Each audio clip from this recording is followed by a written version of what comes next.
কবুল হয়েছে, যেহেতু আপনি আল্লাহকে দেখার জন্য হজ করেছেন। ঠিক কিনা, ঠিক কিনা? এখন অনেকে হজ করলে আবার হাজী সাহেব না লিখলে রাগ হয়ে যায়। ঠিক কিনা বলেন না? সেজন্য নয়, মানুষকে দেখানোর জন্য নয়। অনেক নামাজিকে আমার রাসূল মুনাফিক বলেছেন, অনেক হাজী সাহেবকে মুনাফিক বলেছেন, অনেক নামাজিকে মুনাফিক বলেছেন। আমার নবী বলেছেন, সায়াতি জামানুন আলা উম্মতি ইউসাল্লুনা ওয়া ইউহাজ্জুনা ওয়া ইয়াসুমুনা ওয়া ইউতুনা যাকাত ওয়া আন্নাহুল মুনাফিকুন। জোরে বলেন নাউজুবিল্লাহ। নবী বলেছেন, নামাজ পড়বে, হজ করবে, যাকাতও দেবে, রোজাও রাখবে, কিন্তু তারা মুনাফিক। ইয়া রাসূলুল্লাহ, কেন? বলে নামাজ পড়ার সময় মানুষকে দেখানোর জন্য পড়েছে। আসেন আসেন অনেকে হজ করার সময় হাজী সাহেব ডাকার জন্য হজ করেছে, আল্লাহকে দেখার জন্য নয়, হাজী সাহেব বলার জন্য। ঠিক কিনা বলেন না? দান করেছে দানবীর নাম ফুটানোর জন্য। ঠিক কিনা বলেন না? আমাদের চট্টগ্রামে প্রায় দেখা যায়, ব্যাংকের মধ্যে আপনি বাংতি টাকা পাবেন না, রোজার মধ্যে দেয় না ব্যাংকে। কেন? কোটি কোটি ধনীপতিরা নিয়ে গেছে, ওই 100 টাকার জায়গায় 10 টাকা করে 100 জন 10 জনকে দিতে পারবে সেই আশা। বক্সিবাজার যাইতে পারি না, চট্টগ্রাম লেখা থাকে জাকাতের শাড়ি, জাকাতের লুঙ্গি বিক্রয় করা হয়। ঢুকলাম দোকানে, দেখলাম জাকাতের শাড়ি আমাদের কাজের মেয়েও পারবে না, সেই শাড়ি নিয়ে দিচ্ছে গরিবের মা বোনদেরকে। ঠিক কিনা বলেন না? এগুলো জাকাতের নামে মুনাফিকি। সেজন্য জাকাত দিলে ভালো করে দিতে হবে। আমার ওয়াজের মধ্যে কিন্তু পরিপূর্ণ সব আমলের কথা আসছে, কে কতটুকু আমল করবেন আমি জানি না, তবে কে আমল করার চেষ্টা করবেন। যারা 5 নম্বর হলো, 6 নম্বর হলো ওই হাজী সাহেব এবং উমরাকারী আল্লাহর ওয়াস্তে হজ উমরা করেছেন, তাদের জন্য 6 নম্বর দরজা রাখা হয়েছে, আহ্বান করা হবে। 6 নম্বর দরজা দিয়ে তারা জান্নাতে প্রবেশ করবে।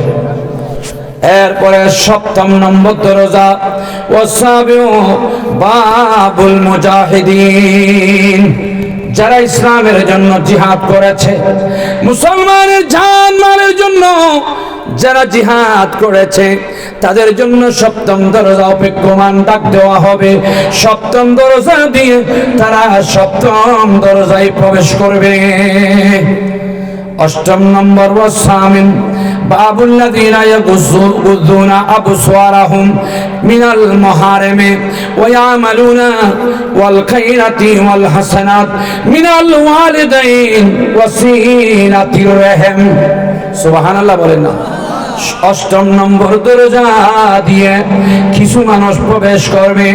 1 নম্বর হলো ইয়াগুযুনা আবসারাহুম মিনাল মাহারিম, যার চোখে হারামের থেকে, যার চক্ষু অবনমিত রেখেছেন, চোখের মধ্যে পর্দা রেখেছেন, হারামের দিকে দেখে নাই, মেয়েরা পুরুষের দিকে, পুরুষেরা মেয়ের দিকে, যেই দিকে দেখলে হারাম হয়, যেই দিকে দেখলে গুনাহ হয়, সেই দিক থেকে তার চক্ষু অবনমিত রাখছেন। 8ম দরজা দিয়ে তাকে আহ্বান করা হবে। এবং ওয়ামালুন, ভালো আমল করেছেন, সওয়াবের কাজ করেছেন, 8ম আমল তার জন্য, 8ম আমল করেছে, 8ম দরজা তার জন্য অপেক্ষমান। ওয়াল খায়রাত, ভালো কাজ করে তার জন্য অপেক্ষমান। ওয়াল হাসানাত, এবং উত্তম কাজ করে তার জন্য অপেক্ষা করে 8ম দরজা। এরপরে দেখা যায় মিনাল ওয়ালিদাইন, যেই নাকি মা বাবাকে সম্মান করবে, মা বাবার অনুসরণ করবে, মা বাবাকে সন্তুষ্ট চিত্তে খাওয়াবে, ওই বান্দা 8ম দরজা দিয়ে জান্নাতে প্রবেশ করবে। মা বাবার মানামানি নাই, মা বাবাকে মহব্বত করার কোনো সিস্টেম নাই। দেখা যায় অনেকেই মা বাবাকে মানে না। ঠিক কিনা বলেন? নামাজও পড়ে, একেবারে হজ যাকাতও করে, সব আমল করে, কিন্তু ঘরের মধ্যে দেখা যায় তার মহব্বতের মা জননী কষ্টে আছে, তার মহব্বতের বাবা কষ্টে আছে। ঠিক কিনা বলেন? আজকের মাহফিল থেকে বলে যাইতে চাই, যার মাধ্যমে মা বাবা কষ্ট পেয়েছে, যেই মা বাবাকে সন্তুষ্ট সন্তুষ্ট করতে পারে নাই, খোদার কসম করে বলতে পারি তার জন্য জাহান্নাম ওয়াজিব হয়ে যায়। কারণ আমার কামলিওয়ালা রাসূল পাক 1400 বছর আগে বলে গিয়েছেন, রিদাউল্লাহি ফি রিদাইল ওয়ালিদাইন, সাকাতাল্লাহি ফি সাকাতিল ওয়ালিদাইন। যার উপর মা বাবা সন্তুষ্ট তার উপর আমার আল্লাহ সন্তুষ্ট, যার উপর মা বাবা সন্তুষ্ট নাই, রাগান্বিত, তার উপর আমার আল্লাহ রাগান্বিত। সুতরাং মা বাবাকে সন্তুষ্ট করে আপনার নামাজ আপনাকে জান্নাতে পাঠাইতে পারবে না। আপনার মা বাবার অসন্তুষ্টির কারণে আপনাকে জান্নাতে প্রবেশ করাইতে পারবে না। আপনার নামাজ কবুল হবে না, আপনার হজ কবুল হবে না, আপনার যাকাত কবুল হবে না, যতই আমল করেন। যার উপর মা বাবা খুশি নাই ওই বান্দা মৃত্যুকালীন সময় বেঈমানই মৃত্যুবরণ করবে। মা বাবা লাগবে কি লাগবে না? মা বাবার অনুসরণ করতে হবে কি হবে না? মা বাবার সেবা করতে হবে কি হবে না? আমার রাসূল পাক সরওয়ারে কায়নাত 1400 বছর আগে বলে গিয়েছেন, মা বাবাকে যিনি খাওয়াই পাশে বসে সুন্দর সুন্দর কথা বলে, এবং মা বাবা আপনার খাওয়ারের এক লুমখা করে করে খায়, গরজ ধরে খায়, লুমকা হয়, প্রতি লুমকার বিনিময়ে লেকুল্লে লুকমাতিন আতাউল্লাহু জান্নাহ, আমার আল্লাহ ওই বান্দার জন্য একটা করে জান্নাত নির্মাণ করে থাকে। মা বাবাকে যদি খাওয়াই, লুমখা ধরে ধরে খাচ্ছেন, কি খাচ্ছে? লুমখা খাচ্ছেন, ভাত খাচ্ছে, আর সন্তান পাশে বসে সুন্দর করে করে কথা বলছে। আমার নবী বলে, বেতিবিল খালাম, মায়ের পাশে বসে সুন্দর সুন্দর কথা বলেছেন সন্তুষ্ট চিত্তে, ওই বান্দার জন্য প্রতি লুমখার বিনিময় আমার আল্লাহ একটা একটা করে জান্নাত বরাদ্দ করবে। আর একটু জোরে বলবেন না সুবহানাল্লাহ সবাই? তাহলে মা বাবার সন্তুষ্টির মধ্যে জান্নাত অবধারিত আছে, ঠিক কিনা বলেন না?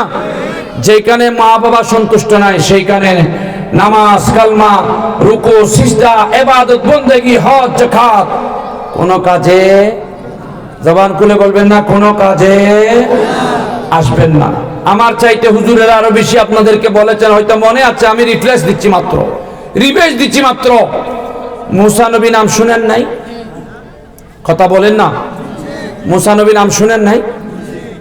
মাঝে একটা কথা বলি, আমি একটু বই বাইর করছি কিছু দিন হইলে ছাত্র পড়াই, রাত হইলে বুড়া পড়াই, মাঝে মধ্যে ফাঁক পাইলে একটু কিতাব লেখা ধরি। আগে আরো একটা বই বের করেছিলাম, এখন একটা বই বের করেছি মাসালা। এখানে এসে দেখলাম আপনারা মনে কিছু আনবেন না, নামাজের মধ্যে আমরা কখন দাঁড়াবো, কি হাইয়া আলাস সালাহ বললে দাঁড়াবো নাকি এর আগে দাঁড়াবো, তার অনেক দলিল হাদিস এখানে আমি লিপিবদ্ধ করেছি পৃষ্ঠা নম্বর সহ। এরপরে আমাদের ওইখানে জায়নাজার নামাজের পর মুনাজাত নিয়ে অনেক ঝগড়া হয়। ভাই, আমি আর আপনি মুসলমান, আপনার ভালো না লাগলে করবেন না, একটা ভালো জিনিস আপনি বাধা দিচ্ছেন কেন? মুনাজাত করে ফরিয়াদ করছি কার কাছে? কথা বলেন, কার কাছে? বিবেককে একটু প্রশ্ন করা দরকার। আমরা মুনাজাত, হাত তুলে মুনাজাত করে আমরা ফরিয়াদ করছি কার কাছে? আল্লাহর কাছে। কি বেদাত হবে? শিরিক হবে? কি আল্লাহর কাছে চাইলেও বেদাত, আল্লাহর কাছে চাইলেও শিরিক? আমার নবী বলেন, ইন্নাল্লাহা ইস্তাহি মা মিন আবদিন ইযা রাফা ইয়াদাইহি আইয়ারুদ্দুহুমা সিফরা। বান্দা নামাজের পর, ইবাদতের পর, জিকির আজকারের পর যখন দুইটা খালি হাত তুলে আমার কাছে ফরিয়াদ করে, আমি আল্লাহ বেশি বেশি লজ্জাবোধ করে থাকি। বান্দা যেটা চায় আমি আল্লাহ বান্দাকে সেইটা দিয়া ফেলাই। সেজন্য আমরা চট্টগ্রামবাসীদের মধ্যে একটা কাজ আছে, যখন জানাজার নামাজ শেষ হয়ে যায় আল্লাহর দরবারে কাতার ভাঙতে হবে। কাতার না ভাঙলে অসুবিধা, জায়েজ নাই, কাতারটা ভাঙে ফেলবেন, আল্লাহর দরবারে হাত উঠাবেন। আল্লাহ, মাকে তো হারাইলাম, বাবাকেও হারাইয়া ফেললাম, কত কষ্টই করে আমাদের লালন পালন করেছে, শীতকালীন সময় ভিজা কাপড়টা আমাকে না দিয়া মা গায়ে দিলেন, আমার প্রস্রাবে ভিজা লেগে যাওয়া কম্বলটা মা গায়ে দিলেন। মায়ের সুন্দর পরিষ্কার শুকনো কাপড় আমার গায়ে জড়াইয়া ঘুমের ব্যবস্থা করে দিলেন আমাকে। আর সারা রাত মা জাগ্রত থাকলেন। ঠিক কিনা বলেন? ও আল্লাহ, আমার মাকে মাফ করে দাও, আল্লাহ আমার মায়ের গুনাহ মাফ করে দাও, মাকে জান্নাতবাসী করে দাও। কোনো অসুবিধা আছে? তো এবার আমাদের ওইখানে মুনাজাত করে, আবার কেউ বলে মুনাজাতটা করা বেদাত। বেদাতের কি আছে আমার বুঝেই আসে না। চাই কার কাছে? এগুলোর দলিল আমি এখানে ঢুকাইছি, আরো অনেক দলিল এখানে 8টার বিনিময়ে 8টা মাসালার বিনিময়ে এটা লেখছি। আপনাদের দয়া লাগলে 80 টাকা নিয়ে মূল্য, লাভের দরকার না, আবার বাইর করার জন্য 50টা টাকা খরচ গিয়েছে, এগুলো দিতে হবে। এরপরে বর্তমান ছেলেরা ফেসবুকে ব্যস্ত, ঠিক কিনা বলেন না? বাবারে বাবা কাবিল, আমরা পারি না, ছোট ছোট বাচ্চারা ফেসবুকে ঠিকঠাক করে ফেলে সব, ঠিক কিনা বলেন না? ফেসবুক মুখী হলে ভালো হবে না নবীর প্রেমিক হলে ভালো হবে? সেজন্য এই যে আমার ছাত্ররা নাচ করেছে, অনেক নাচ পাবে, ফজর পর্যন্ত নাচ পড়বে মশারা মাহফিল করে। আমাদের ওইখানে এখন আমরা সিদ্ধান্ত দিয়েছি, বিয়ে বাড়িতে আগের দিন মেহেদি অনুষ্ঠানের বাহানা করে নর্তকী এনে নারী পুরুষ লাফালাফি করে নাচ গানের মাধ্যমে নবীর সুন্নতের অবমাননা করা মুসলমানের বাড়িতে হয় না, ঠিক কিনা বলেন? এগুলো আমরা কেমনে প্রতিহত করব? মারফিট করতে পারবো না, কারণ মারফিটকে স্বীকৃতি দেন আল্লাহর নবী, ঠিক কিনা বলেন? তখন আমরা মশারা মাহফিল চালু করে দিয়েছি, সারা রাত নাচ পড়বে একসাথে সমাবেত কণ্ঠে। তখন দেখা যায় সবাই কাজ কর্মচারী দিয়ে সারা রাত নাতের রসুল শুনতেছে। অন্তত একটা খারাপ কাজ থেকে মানুষকে কৌশলে ভালো কাজে ফিরিয়ে আনা, তার জন্য 71টা নাত দিয়ে আমি প্রথমে পড়ছি, এগুলা নয় আরো অনেক আছে। এই নাতের বইটা বের করেছি, তাও 80 টাকা, লাভ দরকার নাই, মাত্র 50 টাকা। 160 টাকার 2টা বই, মাত্র 100 টাকা। আমার ছেলেটা আপনাদের কাছে যাবে, যদি আপনাদের সমর্থন হয় 2টা বই নেবেন, সমর্থন না হলে গজলের হোক মাসালার হোক একটা বই নেবেন। আপনার সন্তান নাই, কাহারু ছেলের হাতে ছড়াইয়া দেবেন। ছেলে যখন নাতের মুস্তাফা পড়বে, আশেকে রসুল হবে, তখন নাজাতের ফয়সালা হবে, আপনার সওয়াব হবে। সেজন্য আমার ছেলেটা আপনাদের কাছে যাবে, আপনারা একটা একটা বই নেওয়ার খেয়াল করবেন। এই মাসালাগুলোর জন্য, ছোট ছোট মাসালা, আমরা মুসলমান, আমাদের মধ্যে দ্বিধা বিভক্তি। আজকে মুসলমানের মধ্যে হানাহানি, মারামারি, দ্বিধা বিভক্তি, অথচ ঐক্য হওয়ার সিস্টেমে আসতে পারছি না। ঐক্যর দরকার আছে কি নাই? আমরা মুসলমানের মধ্যে ঐক্যর দরকার আছে কি নাই? যখন সমগ্র বিশ্বের মুসলমানের মধ্যে ঐক্য এসে যাবে, ইহুদি নাসারা কাফেররা মুসলমানের বিরুদ্ধে আঙ্গুল তুলতে অবশ্যই চিন্তা করবে, ঠিক কিনা বলেন? বর্তমান বিভিন্ন বিশ্বের মধ্যে দেখেন, চেচনিয়া, বসনিয়া, ফিলিস্তিনের মধ্যে মুসলমানের ছোট ছোট বাচ্চারা হাহাকার করছে, মসজিদে ঢুকতে পারছে না, আল্লাহু আকবার ধ্বনি দিতে পারছে না, আমি মুসলমান পরিচয় দিতে পারছে না। একমাত্র বিশ্বের জমিনের মধ্যে মুসলমানের ঐক্যের অভাব। সেজন্য আমরা ঐক্য হতে চাই।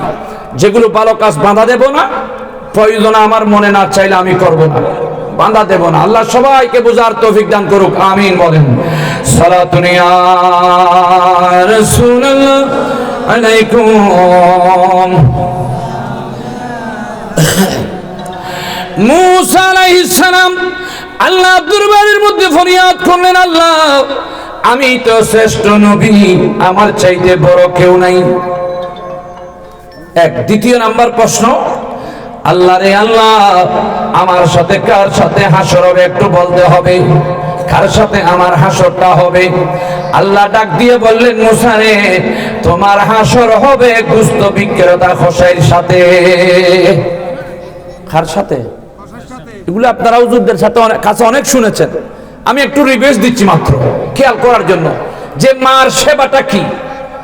মা বাবার সেবা এমন নিয়ামত, শুধু পাশে বসে যদি ভাত খাওয়াইলে প্রতিলোম কার বিনিময়ে একটা জান্নাত বরাদ্দ হয়।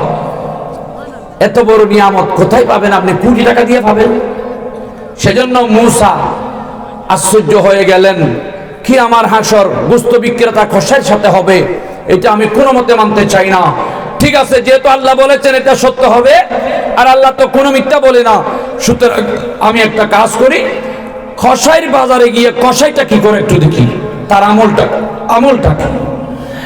হযরতে মূসা আলাইহিস সালাম আস্তে আস্তে বাজারের দিকে গেলেন, কিন্তু বাজারের মধ্যে গিয়ে দেখা গেল ওই মূসার কসাই যার সাথে হাসর হওয়ার কথা আমার আল্লাহ ঘোষণা দিয়েছেন, দেখতে যে সারাদিন হক হালাল ভাবে মাংস বিক্রি করছে। অনেক কসাই হক হালাল ভাবে মাংস বিক্রি করে না, উনি হালাল ভাবে মাংস বিক্রি করছে, একেবারে বেশ কম করছে না। দেখা যায় লাস্টে যখন একটা মাংসের টুকরা থেকে গেল, ওই মাংসের টুকরাটা হঠাৎ করে গাঁটটি তৈরি আমাদের কিসবরে নিয়ে যাচ্ছেন মূসা নবী, তার সাথে সাথে যাচ্ছেন। কি আমল করে আমি দেখব। সাথে সাথে গেলেন ওই মূসা নবী কসাইয়ের বাড়িতে গেলেন। দরজায় যখন গেলেন, দরজা দিলেন, ও গোস্ত মাংস বিক্রেতা, আমি মুসাফের, আমাকে একটু তোমার ঘরের মধ্যে থাকতে যদি দাও, বেশি খুশি হব, আমি মুসাফের। ওই কসাই বললেন ঠিক আছে, আমার ঘর আছে, আপনি থাকতে পারবেন। দেখা গেল ওনাকে থাকার অনুমতি দিলেন। দেখা যায় মূসা নবী একেবারে সারা রাত ঘুমাই না, পার্শ্ব থেকে একেবারে দেখছে ওই কসাই কি করতে পারে, কি করছে, কি আমল করছে।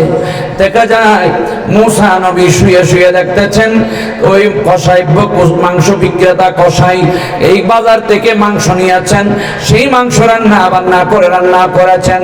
রান্নার পরে দেখা যায় তার কাছে একটা বৃদ্ধা মা আছে। সকালে আসার সময় ছোট বাচ্চার মতো খাওয়াইয়া দাওয়াইয়া দিয়েছেন, ডুলনার মধ্যে রেখে দিয়ে আবার মাংস বিক্রি করতে আসেন।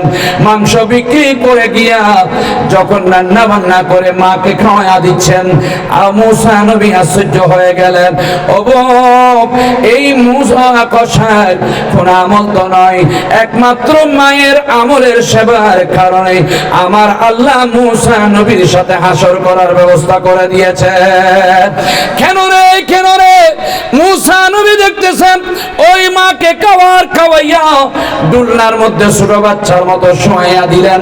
মা সারা রাত ঘুমাই নাই, সারা রাত আল্লাহর দরবারে ফরিয়াদ করছেন, আল্লাহ রে আল্লাহ, সারাদিন আমার সন্তান রেস্ট পাই নাই, আরাম করতে পারে নাই, ব্যবসা করার জন্য গিয়েছে, আমাকে খাওয়াইয়া দিয়া সারাদিন কষ্ট করে মেহনত পরিশ্রম করে আবার এসে রান্না বান্না করে আমি মা জনগণীকে খাওয়াইয়া দিয়েছেন। আল্লাহ তোমার কাছে ফরিয়াদ, আল্লাহ তুমি আমার সন্তানকে যাত্রার সাথে হাসর করাইও না, আমার সন্তানকে মূসা নবীর সাথে হাসর করাইও। এইদিকে মুহাব্বতের মা ফরিয়াদ করছে, অপরদিকে আমার আল্লাহ তার জন্য মূসা নবীর সাথে হাসর করার ব্যবস্থা করে রেখেছে। জোরে বলেন না সুবহানাল্লাহ। একজন নবী হওয়া সত্ত্বেও আর একজন কসাইয়ের সাথে হাসর। মাত্র কসাইয়ের আমল হলো মায়ের সেবা, কসাইয়ের আমল হলো মাকে রান্না করে পাক করে খাওয়ানো, কসাইয়ের কাজ হলো মুহাব্বতের মাকে সন্তুষ্ট করা, মাকে খুশি করা। এইদিকে মায়ের খুশির একেবারে শুকরের আওয়াজ আল্লাহর আরশ মোয়াল্লা পর্যন্ত পৌঁছার কারণে আল্লাহ কসাইয়ের সাথে মূসা নবীর হাসর বরাদ্দ করে দিয়েছেন। মা কেন এত দামি জানে না সকলে, মা কেন এত দামি জানে না সকলে, জানতো যদি পড়তো দেখি কোরআন হাদিসে কলে, জানতো যদি পড়তো দেখি কোরআন হাদিসে খোলে। ঠিক কিনা বলেন না? সুতরাং আর দীর্ঘায়িত করব না। আমার কথার মধ্যে নামাজের আমলের কথা আসছে, মেয়ে বড় হইলে বিবাহ দেওয়ার আমল আসছে, দৈনন্দিন জীবনের আমল আসছে, তাড়াতাড়ি কিছু কাজ করলে তার জন্য জান্নাত ওয়াজিব, তার আমল আসছে। 5টা জিনিস গনিমত মনে করার কথা আসছে, মনে থাকবে।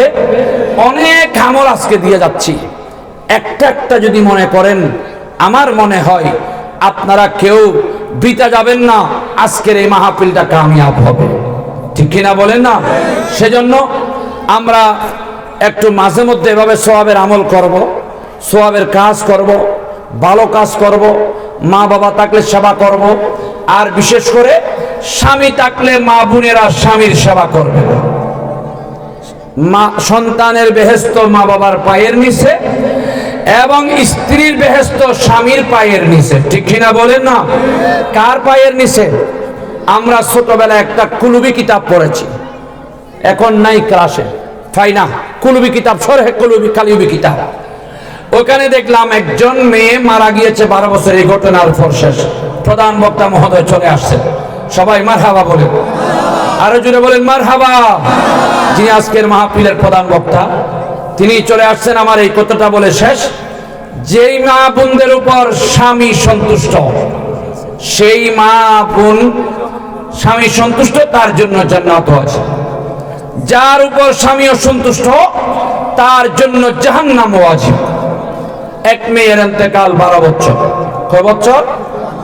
কথা বলেন না, কয় বছর? 12 বছর। মা কিন্তু জীবিত আছে।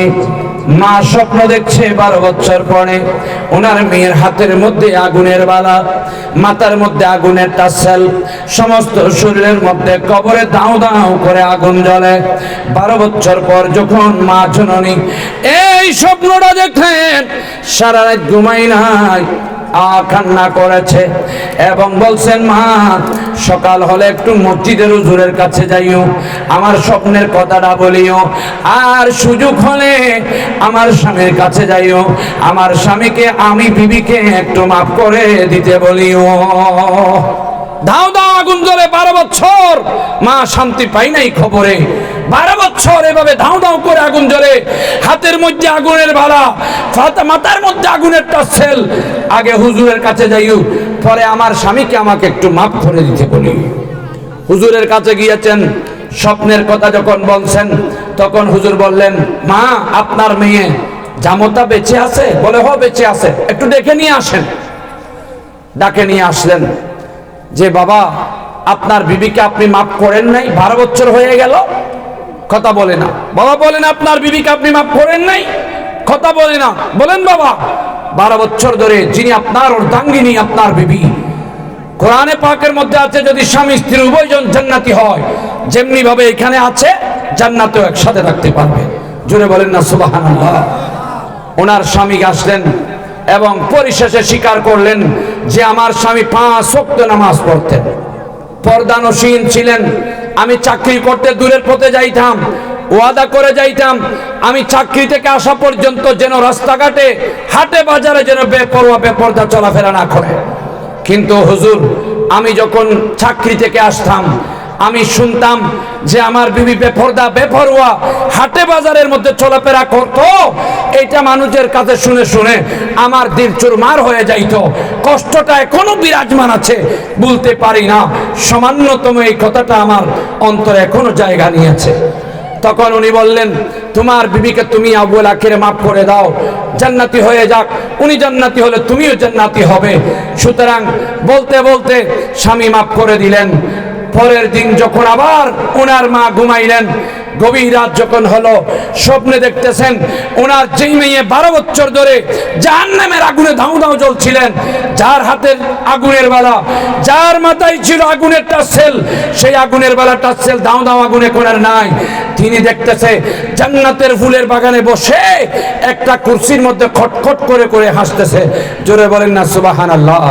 স্বামীর একটা সামান্যতম মাফের কারণে যদি একটা কষ্টের কারণে যদি জাহান্নামের আগুনে জ্বলে, আর সামান্য একটা কষ্টের মাফ করে দেওয়ার কারণে যদি জান্নাতের বাগানের মধ্যে অবস্থান করে, তাহলে মা বোনদের কাছে আপনারা বিবেক করা দরকার। পর্দার মাধ্যমে আপনি আপনার স্বামীর অনুগত হয়ে যান, আপনি পর্দানসীন হয়ে যান, স্বামীকে সন্তুষ্ট রাখার ব্যবস্থা করেন। তখন আপনার স্বামী ছাড়া আপনি কারোর সাথে সম্পর্ক রাখতে পারবেন না, কারোর সাথে কথা বলবেন না, কারোর সাথে বেপরদায় যাবেন না, এবং হাটে বাজারে যখন তখন বেপরদায় চলাফেরা করবেন না। আপনার স্বামী সন্তুষ্ট থাকলে আপনার জন্য জান্নাত ওয়াজিব হয়ে যাবে। অনেক অনেক আমলের কথা বলে গেছি আজকের এই মাহফিলে। আপনারা আমার জন্য দোয়া করবেন। ইনশাআল্লাহ আগামী 16 তারিখে আমি মগদারায় আসব। বিশেষ করে যিনি অনেক দূর থেকে আসছেন, কুমিল্লা থেকে, উনি অনেক পরিশ্রম করবে। ওনারও কালকে মাহফিল আছে, আমারও কালকে একটা প্রোগ্রাম আছে মাহফিল। সুতরাং আপনাদের দোয়ার জন্য এখানে আসছি। আন্তরিকতা মহাব্বত থেকে আমি আবেগ আপ্লুত হয়ে গেলাম।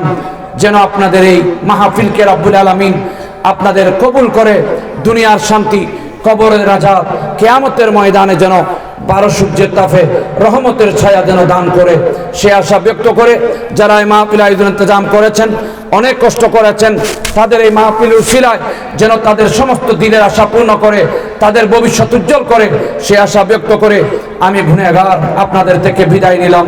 আসসালামু আলাইকুম ওয়া রাহমাতুল্লাহি ওয়া বারাকাতুহু।